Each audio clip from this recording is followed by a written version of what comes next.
13th of December, Rabbi Levitt, Pele, Yoetz.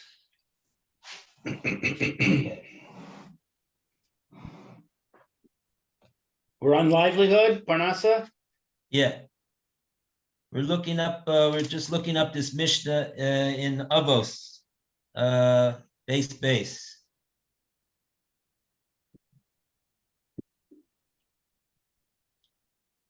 Yeah, it says here on if Torah study is not joined with work, it will cease in the end.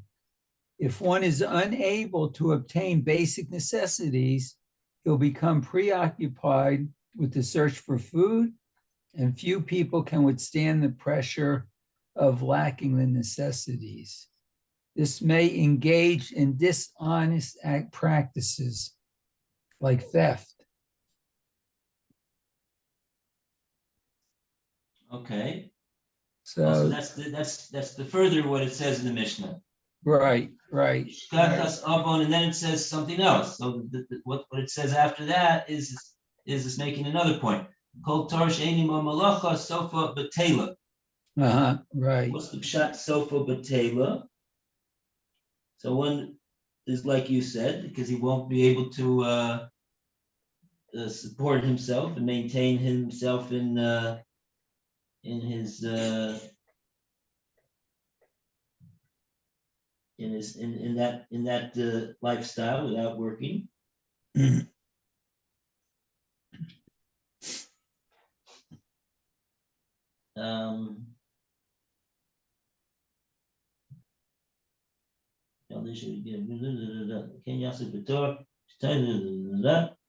Oh, says Rabbeinu Yonah. I'm just interested to see how Rabbeinu Yonah explains it. Oh, okay. Kol Torah she'eni mo malacha sofa b'tela ki'inyan she'amru b'mechilton im ein kemach ein Torah. So Rabbeinu Yonah mentions the connection to the other Mishnah about ein kemach ein Torah. Inyan k'mashma. And this matter is like it's according to its simple, straightforward understanding. Because she's vatel in malacha, if he's going to be bottled from malacha, not do work, maybe us. So el haoni, he's not gonna have any money, and he's gonna be the goreres kama avonos. Yeah. Oh, rasa rabba. Kimupaneha yehav matanos v'lo gifye v'yachnif bnei adam afim hem rishoyim kidei sheyitnu lo. He has to flatter people, and he has to accept other people's money. V'gami kitena kesef me'amatos yegam o koviustus levi gazelus ani. Okay, so all sorts of improper things will happen because he doesn't have his own way of supporting himself from his own efforts. He has to come on to other people, so that causes all sorts of fallout. Okay, so those are the two parts of the Mishnah. Okay, and so what he's mentioning basically mainly over here, right? Okay. And if there's no ein kemach ein Torah, that's What's that? we're going to say that means over there. 17. 317. Okay.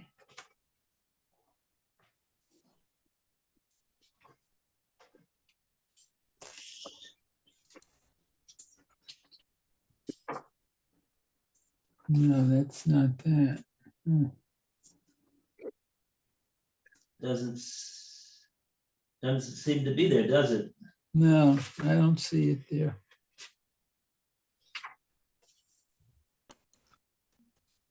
Oh, 1 second. I see it. It starts with it starts in the beginning with Rabbi Eliezer ben Azariah. Omein ein Torah ein derech eretz. Imein derech eretz ein Torah. And then That's in the end it 21. says at the end of it says im ein kemach ein Torah ein Torah ein kemach. That's Pasuk 71. To 21. Oh, 21? Yeah. That's in my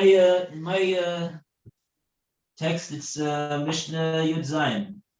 Well, here's 321 on page 563 in the art scroll. Yeah, I have it also under Mishnah 21.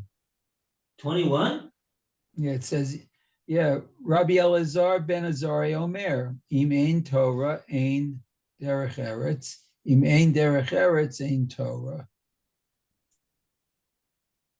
And then it goes on. So what's here? How many Mishnayos do they have in the whole parak? Oh, okay. Uh, I think Parak it's the only 3, one let's thing we're see. missing. But I think most of the other stuff has come back. Because I think Okay. some of these Pirkei Avot are paginated differently. 23 Perochim in Wow. Pirkei Avot chapter 3. I only have 18 in the whole Oh. parak. Well, like I said, it's a different pagination. Okay. I have 23 also, but I think I have Art Scroll too. Yeah, it's the Art Scroll Masorah series. Mishnah 6, Mishnah 5. Evening kemach ein Torah, says Rabbeinu Yonah, lefi shetzorich lachzor achar panas osoi, ve'enoi yochol lasok b'Torah.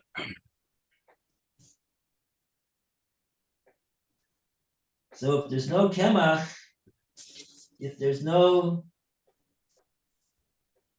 he doesn't have any, and there's not any sustenance, there won't be any Torah. Why? Because he's going to have to, he needs to involve himself in Parnasa. And he won't therefore be able to be Osik in Torah. That's the first part of the statement. Vim ain't Torah, but if there's no Torah, ain't Kemach. There won't be any Kemach. What does that mean? Says Rabbeinu Yonah, Kloimar, me'acher she'ein bo Torah, and since he has no Torah, ein to'eles hakemach. Oila. She'ein adam mo'il ba'ashroi, ela kidei, she'yu tzarkei gufoi b'tsuyim, b'yelo ponai lasot b'Torah.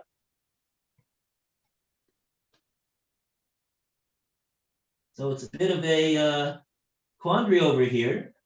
The way Rabbeinu Yonah is explaining this part of the Mishnah,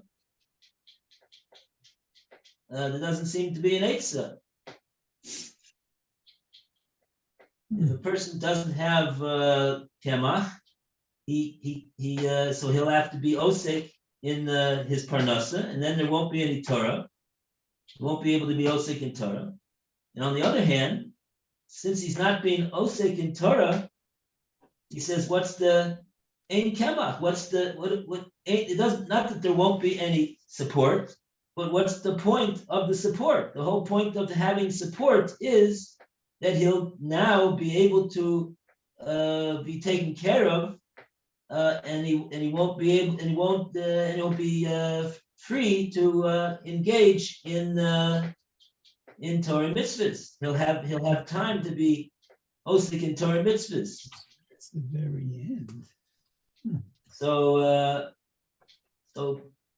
perhaps the Mishnah is telling us that these matters have to be balanced. Maybe that goes together with what we said before, that you have to split it up. So you'll be able to have some type of asik Torah, some type of involvement in Torah, and also be able to not have to rely on other people for your kemach. You'll have to have some means of getting kemach, Right. but don't let the getting the kemach make it so that you don't have any free time to learn Torah. That's not called kemach. Kemach means support, such that you will be able to have a free time after you have your support to engage in Torah. If it's simply for the purpose of having kemach, but you have no time to learn Torah, what good is the kemach? What good is the support? It doesn't give you anything. You're not living in order to support yourself. You're living in order to study Torah and engage in the mitzvahs. Okay. That's that.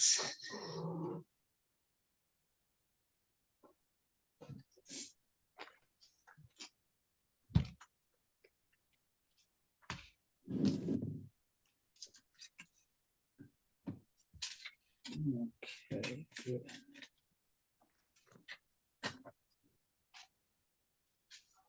Okay, so we're up to the bottom paragraph over here on page 222, and we call upon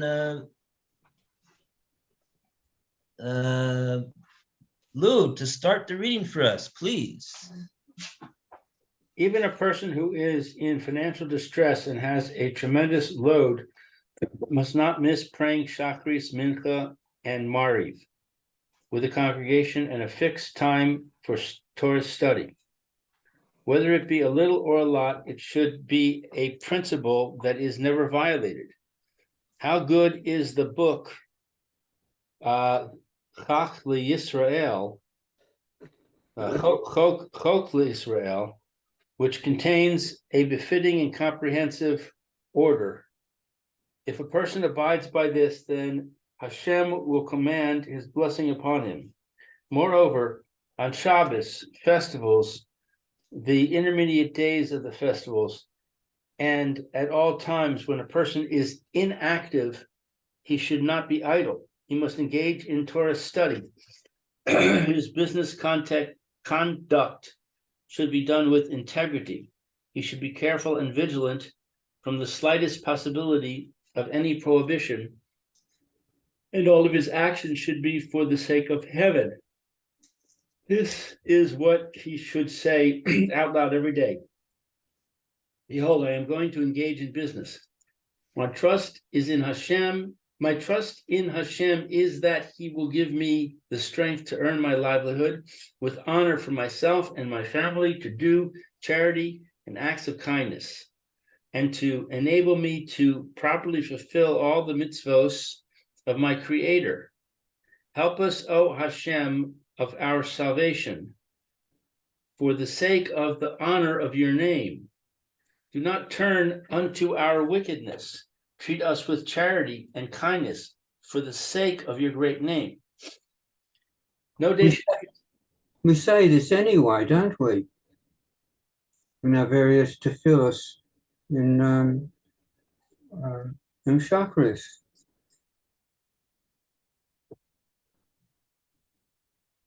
Okay, so Mm. you don't have to say it.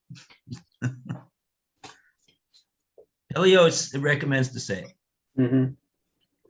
No day should pass without a person giving charity according to his ability. This is a man's obligation. If a man will act accordingly, he should trust in the name of Hashem and rely upon his Lord that he will be satisfied and full of the blessings of Hashem. He will realize in his life the verse, when you eat the labor of your hands, you will be happy, and it will be good for you. You will be happy in this world, and it will be good for you in the world to come.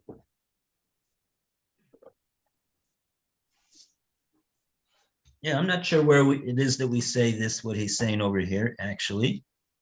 Going to engage in business. I have talking in Hashem, he'll give me the ability to earn a parnasa with the efforts that I make, et cetera, and be able to do tzedakah and ma'asim tovim, and to therefore be able to fulfill all the mitzvahs.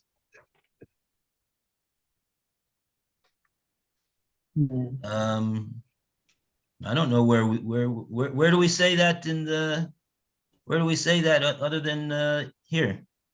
I don't know, but I remember saying something. Well, if not those words similar. And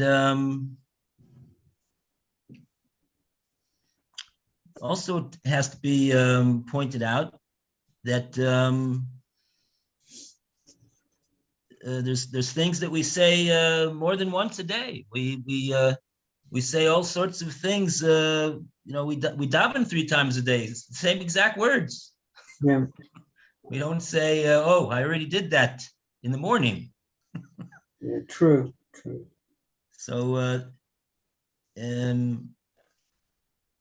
Well, I this suppose we is should a take this in the morning because it's going to apply to everything during the day. well, this seems to me what the main theme of this prayer, what he's saying over here, it's basically a prayer, or that he's talking about. He's going to engage in his parnasa. He's going to make efforts on behalf of his livelihood, and that he is stating that he has emunah and bitaken in Hashem, that Hashem will give him the hatzlacha, that he'll be able to be successful in making his parnasa and be able to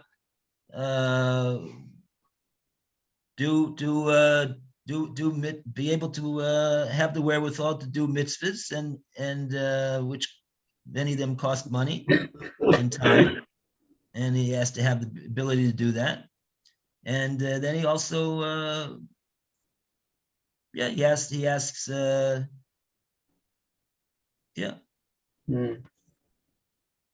Right. Yeah. Okay.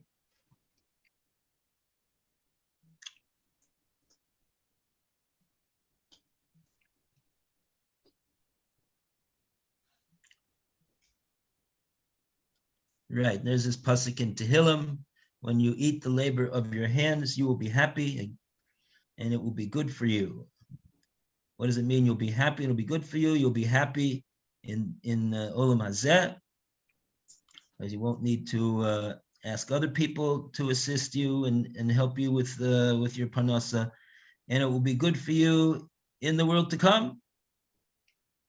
Because, like we said, somebody that doesn't have a proper basis of support, and he has to come on to other people, and sometimes that involves all sorts of isurim. So that's so even if he does get the support from the other people, it's not good, because he had to do all these things that are improper. So we want that it should be good for him in this world and also in the next. And so that's the eitzah, to do your own efforts and be successful with your own efforts.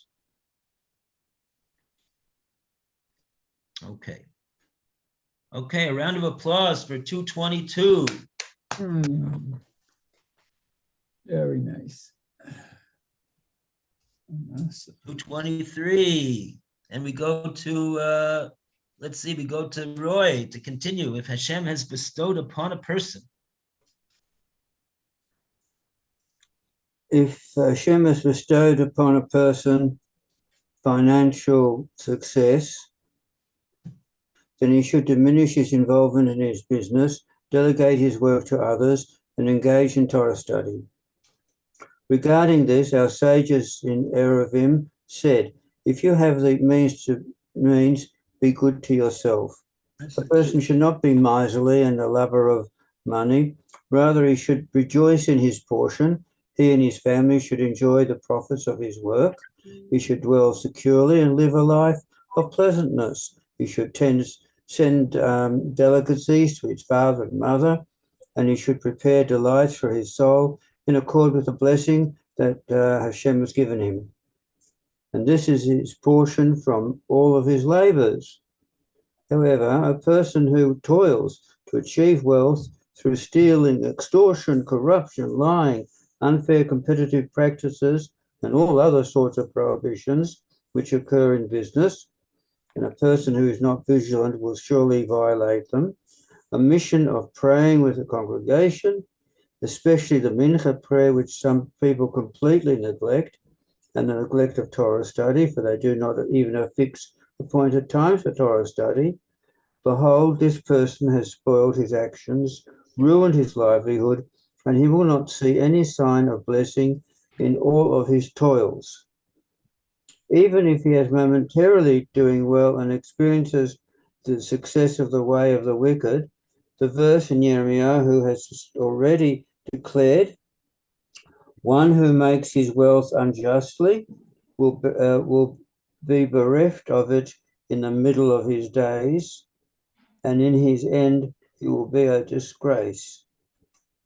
There is a wealth which is kept by a person for his own ignominy. There are times when a person is temporarily successful through corruption, neglect of prayer, and neglect of fixed time for Torah study, in order to deceive him so that he should continue in his evil ways. Whereas a person who goes on the way of the good people, Hashem tests the righteous, will suffer short-term monetary loss in order to test him and to bestow goodness upon him in the hereafter. However, all of the inhabitants of the world will testify and declare that since Hashem is the one who gives strength for people to achieve, and he is the one who provides and sustains all living things, it cannot be believed that such a thing is told to those who violate his will. Hashem gives more, and they profit by doing so, and to those who follow his will. He gives less, and they lose by doing the will of the Creator. This is a corrupt justice, even by the judge of flesh and blood. Heaven forbid to attribute wickedness to Hashem and corruptness to the Almighty.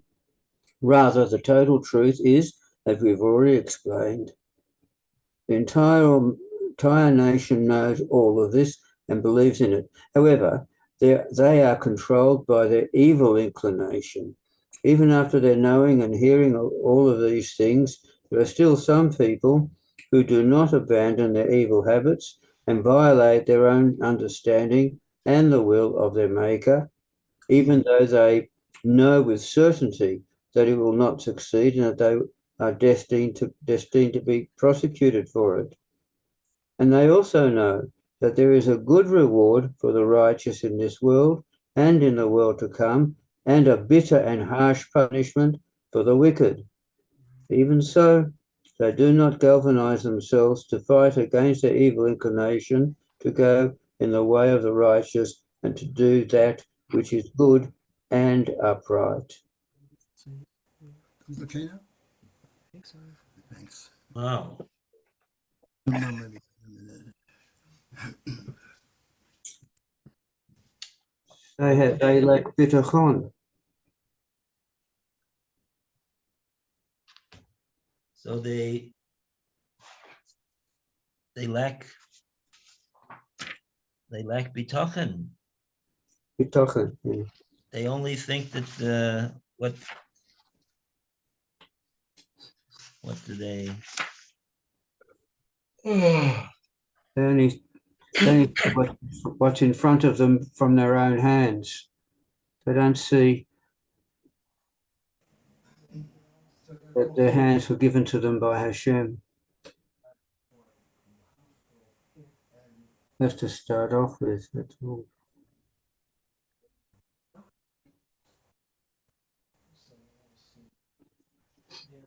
Somebody from the 12th is going to come. Somebody from the 12th will meet. Oh.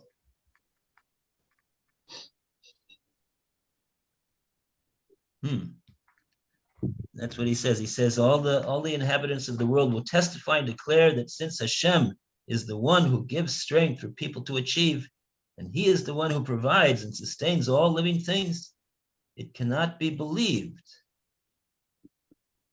Yet such a thing is told, that to those who violate his will, Hashem gives more, and they profit by doing so. And to those who follow his will, he gives less, and they lose by doing the will of their creator. Sheker, because of how absolutely false that is. But the Pele Yoetz is not saying that that's, he's just saying that that's what people say. Mhm. I'm pointing out one has to tell oneself that this is absolutely false. This is absolutely false. So you're saying that what it is that they don't have bitachon. They believe that they can profit by their wrongdoing, and that they will lose out by doing the Ratzon Hashem. That's what they believe, or at least the Yetzer Hara tells them that, and they go ahead with it, or whatever it is. Okay. That's what he says. Even though people, he's talking about the people who really are, he says the total truth is, as we've already explained, not like this idea. And the total truth is that there was never ever a person who in the whole world history who ever lost out by doing the right thing. And there was never ever a person in all of world history who profited by doing the wrong thing. There's no such thing. It can't be. But nevertheless, even though everybody knows that, and he believes it, he says, nevertheless, they are controlled by the Yetzer Hara. That's how he explains it. And so it's the Yetzer Hara talking.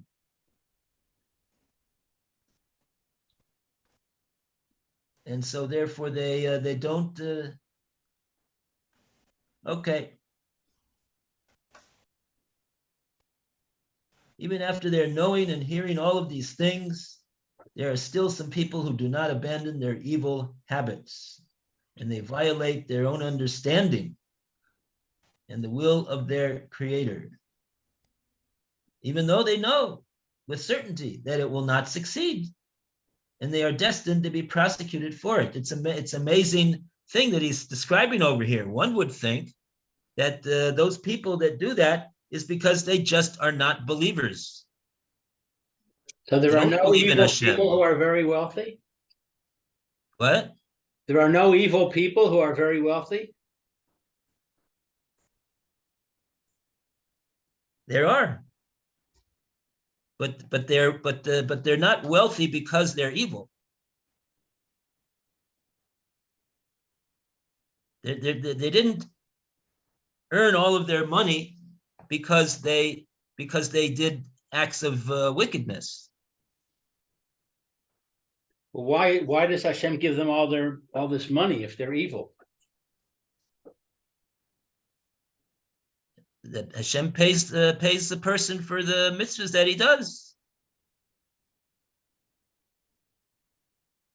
But it's inconceivable that the reason why the person has so much money is because he's a wicked person. That doesn't follow. Because Hashem doesn't pay any type of reward for being evil. On the contrary, he punishes the person. Maybe not now, but he will. But if you ask, so why does he have so much success? He has certain mitzvahs that he's done. But I think there's another principle, which is that Hashem lets a person go in the way that he wants to go. even if that way is evil, Hashem will enable him to do that. And one of the ways to enable him to do that is that he's successful in business. No, he doesn't profit. No, what that means is that Hashem doesn't close the door on somebody that wants to do evil. Person has free will. Person wants to do evil. Hashem doesn't necessarily prevent him from doing so. He has free will.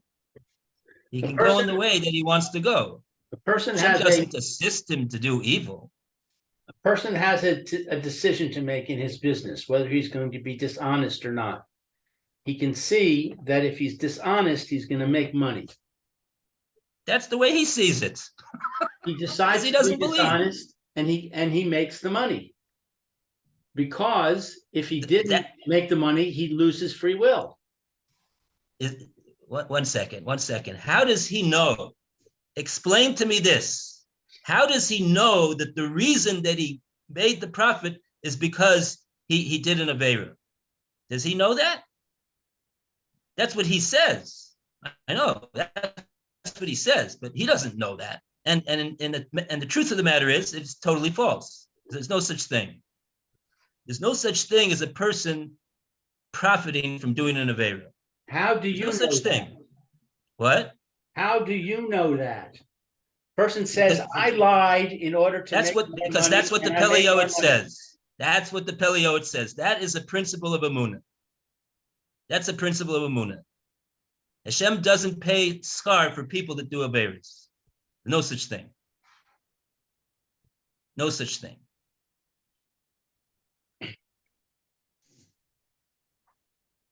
That's what the Pele Yoetz is saying. He's saying there's people, what I find amazing is that there's people that truly believe that they're not going to profit from doing these things, but nevertheless they do these things because the Yetzer Hara fools them, and it appears with their eyes. They look at their pocketbook and they look in their bank statement and say, oh, and they know that they did these Aveiros, and they say to themselves, oh, the reason why I profited over here is because I did these Aveiros. That's what the Yetzer Hara tells them to believe. And then they get confused. And if you would ask them, do you believe that you get profit for doing Aveiros? They'll say, Chas v'shalom. No, there's no such thing. But their actions seem to be inconsistent with their belief. So the Pele Yoetz is explaining, how could it be that their actions are inconsistent with their belief? So he says that people get trapped by the Yetzer Hara.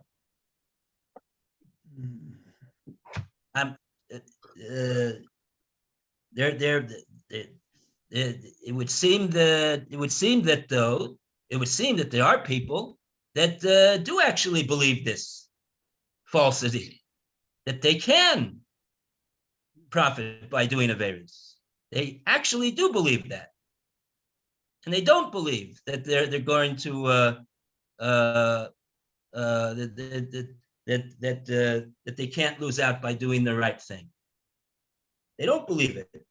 They're not believers at all. The Pele Yoetz he's not talking about those people. He's not talking about them. He's talking about the believers. Why is it that believers don't do what they believe?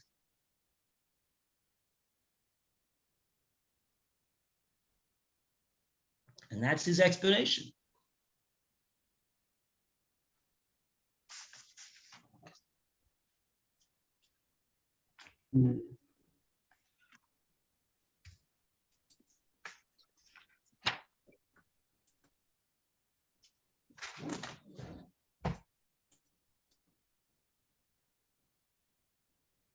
Right?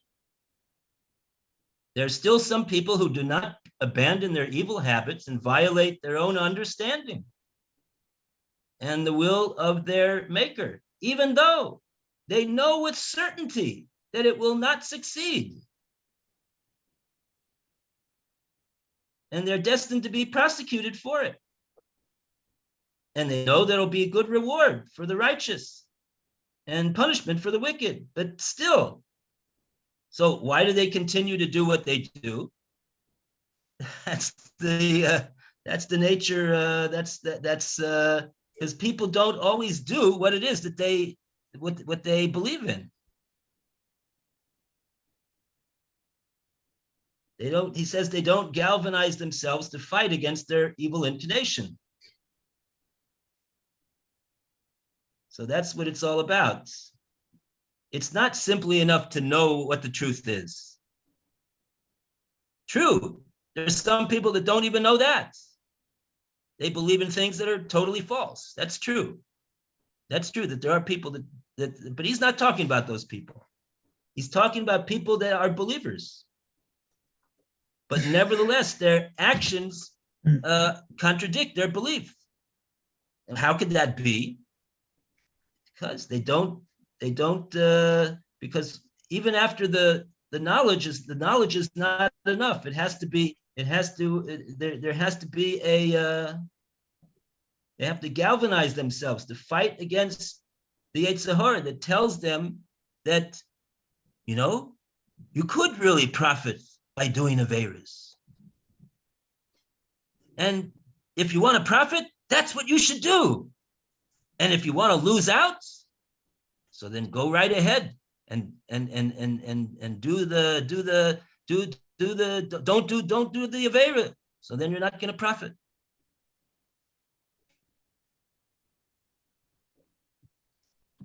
But they have to. A person has to galvanize himself and fight against the Yetzer Hara in order to go in the right way, and to do not only to believe but to do what's the proper thing to do.